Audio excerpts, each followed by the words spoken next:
Friends, welcome back to ನಿತ್ಯ ಲೋಕ channel. ನಾನಿವತ್ತು ಕೊಬ್ಬರಿ ತೊಗೊಂಡಿದ್ದೀನಿ. ಈ ಕೊಬ್ಬರಿಯಿಂದ ಕೊಬ್ಬರಿ ಎಣ್ಣೆ ಮಾಡೋಣ ಅಂತ. ಸೊ ನಾನಿಲ್ಲಿ ನೀವು ನೋಡ್ತಿರ್ಬೋದು, ಆಲ್ಮೋಸ್ಟ್ 2.25 kg ಮೇಲಿದೆ ಇದು ಕೊಬ್ಬರಿ. ಸೊ ನಾವು 2.25 kg ಕೊಬ್ಬರಿ ತೊಗೊಂಡ್ರೆ, ಪ್ಯೂರ್ ಕೊಬ್ಬರಿ ತೊಗೊಂಡ್ರೆ ನಮಗೆ ಬರೋದು ಆಲ್ಮೋಸ್ಟ್ 1 ಲೀಟ್ರ್ ಮೇಲೆ ಒಂದು 100 ಗ್ರಾಮ್ ಆ ರೀತಿ ಬರುತ್ತೆ. ಸೊ ನಮಗೆ ಅಂದರೆ ಹಾಫ್ ಸಿಗುತ್ತೆ. ಅಂದರೆ 2 kg ನೀವು ಕೊಬ್ಬರಿ ತೊಗೊಂಡಿದ್ರೆ ನಿಮ್ಗೆ ಸಿಗೋದೆ 1 kg ಲೀಟ್ರು ಎಣ್ಣೆ.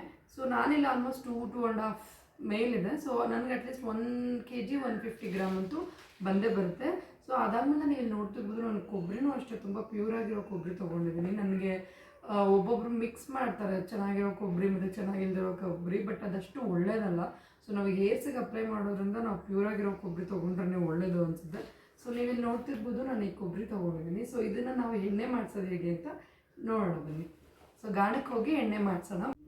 ನಾನಿಲ್ಲಿ 2-3 kg ಅಷ್ಟು ಕೊಬ್ಬರಿನ ಚೆನ್ನಾಗಿ ಬಿಸಿಲಲ್ಲಿ ಒಣಗಿಸಿದ್ದೀನಿ, ಚೆನ್ನಾಗಿರೋ ಕೊಬ್ಬರಿನ. ಸೊ ಅದಾದಮೇಲೆ ನಾನು ಗಾಣಕ್ಕೆ ತೊಗೊಂಡೋಗಿ ಎಣ್ಣೆ ಬಿಡಿಸ್ಕೊಂಡು ಬಂದಿದ್ದೀನಿ ನಾನು. ಸೊ ಈ ಎಣ್ಣೆ ಬಿಡಿಸ್ಕೊಂಡು ಬಂದಿರೋದನ್ನ ನಾನು 2 ದಿನ ಕ್ಲೋಸ್ ಮಾಡಿ ಇಟ್ಬಿಡ್ತೀನಿ. ಯಾಕಂದರೆ ಅದರೊಳಗಡೆ ಗಷ್ಟ ಇರುತ್ತೆ. ಗಷ್ಟ ಅಂದರೆ ಇನ್ನೇನಿಲ್ಲ, ಕೊಬ್ಬರಿನ ಚೆನ್ನಾಗಿ ನುಣ್ಣಗೆ ಮಾಡಿರ್ತಾರಲ್ಲ, ಎಣ್ಣೆ ತೆಗೆದಿರ್ತಾರಲ್ಲ, ಉಳಿದಿರೋವಂತಹ ಒಂದಷ್ಟು ಕೊಬ್ಬರಿ ಅಂಶಗಳು ಅದರಲ್ಲಿರುತ್ತೆ. ಸೊ ನಾನು 2 ದಿನ ಅದನ್ನು ಆದಮೇಲಿಂದ ನಾನು ಏನು ಮಾಡ್ತೀನಿ, ಅದನ್ನು ಚೆನ್ನಾಗಿ ಶೋಧಿಸ್ಕೊಳ್ತೀನಿ.